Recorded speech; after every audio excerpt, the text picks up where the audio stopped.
About 1:45 in the morning, I was walking along Berner Street on my way home.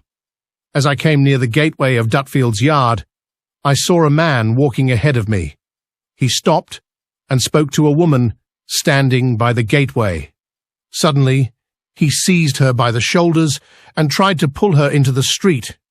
She screamed 3 times, but not very loudly. It seemed as though he was trying to push her back toward the yard, not drag her away. I saw the man throw the woman to the ground. Thinking it was a quarrel, I crossed to the opposite side of the street. At that moment, I noticed another man standing nearby, lighting his pipe. He was standing quietly under a lamp at the corner of the street. The first man, the one who attacked the woman, shouted out the word Lipski toward the man with the pipe. I did not understand what it meant, but it frightened me. The man with the pipe began to follow me as I walked off quickly. I ran as far as the railway arch, but when I looked back, I saw no one following. I did not go back to the spot. Later, I learned that the woman had been found dead in the same place where I saw her fall.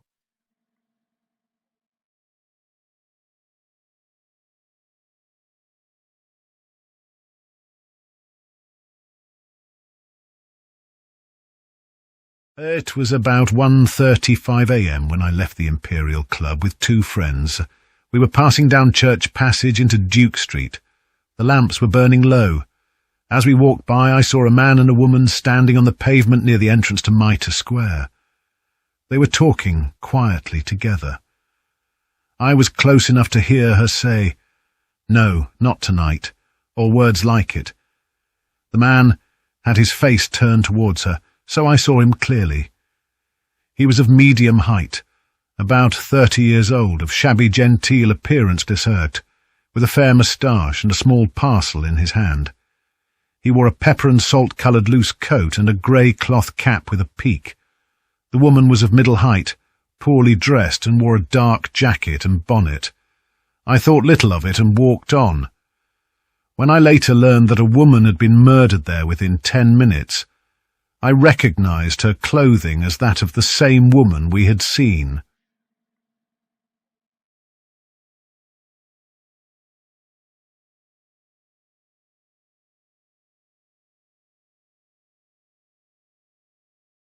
I live at 5 Miller's Court, and I knew Mary Jane Kelly well. On the night of Thursday, the 8th of November, I came home about 11:45. As I turned into the court, I saw Mary Jane ahead of me. She was very much intoxicated, singing as she came along. A man was with her, short, stout, and shabbily dressed, with a blotchy face and a carroty moustache. He wore a long dark coat and carried a quart can of beer. They passed into Kelly's room, and I heard her singing, "A violet from my mother's grave." I went out again about 1 o'clock. Her light was still burning, and she was still singing the same song. When I came back about 3, all was dark and quiet. I heard no cry or sound of anyone leaving.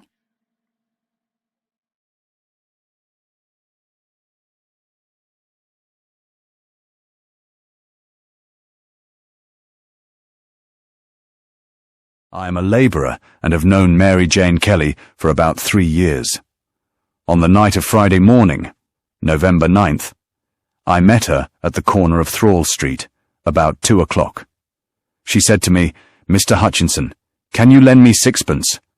I told her I could not, as I had spent all my money. She then said, "Good night, I must go and try to get some." I followed her up Commercial Street, and just by the Queen's Head public house a man came up to her. He tapped her on the shoulder and they began talking. They both laughed.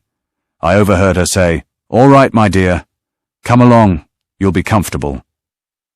The man was about 34 or 35, height 5'6", very pale, dark eyes and eyelashes, slight moustache curled up at the ends. He had a dark complexion and appeared foreign. He was wearing a long, dark coat trimmed with astrakhan, a dark felt hat turned down in the middle, and a red handkerchief round his neck. He had a thick gold chain with a seal, a black bag in his hand, and looked like a toff, a respectable sort of man. They passed me, and she said, "All right, love, don't pull me about." I followed them to Miller's Court, and they went up the passage together. I stood opposite the court for about 3/4 of an hour, but seeing no one come out, I went away.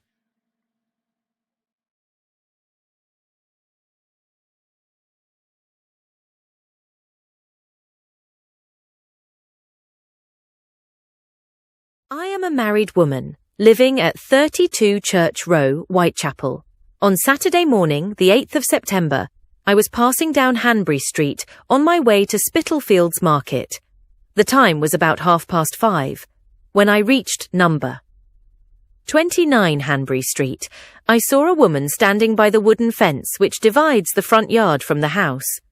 A man was standing with her very close, and they were talking quietly together. The woman had her back to me, but I noticed she was poorly dressed, with a dark skirt and a black jacket. I have since seen the body of the deceased, and I am sure it was the same woman.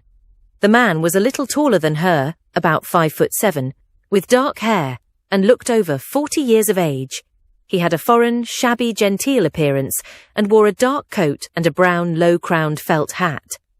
I heard him say to her, "Will you?" And she replied, "Yes." I took little more notice and went on my way to the market. I saw no one else in the street at that time.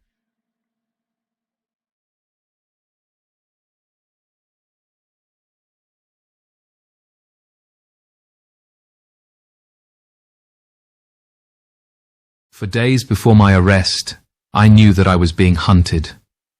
Wherever I went, people whispered and pointed. Some shouted after me, "There goes Leather Apron." I read in the papers that I was the murderer, that women had said I had threatened them. It was a terrible thing. I scarcely dared go out of doors. On the morning of the 10th September, Detective Sergeant Thick came to my lodgings and said, "John Pizer, I arrest you on suspicion of the Whitechapel murders." I said, "You are making a mistake, Sergeant. I can prove where I have been." I was taken to Leman Street Police Station and kept there while they made inquiries. I told them I was with relatives in Holloway on the night of one of the murders, and they confirmed it. Later that day, Inspector Aberline himself came and said, "You are cleared, Pizer. You are not the man." He shook my hand and said I was free to go. When I stepped out, the reporters crowded round. I said, "I'm innocent. I never harmed a woman in my life. But I tell you this. The murderer is no Leather Apron. He is clever, and he is laughing at you all.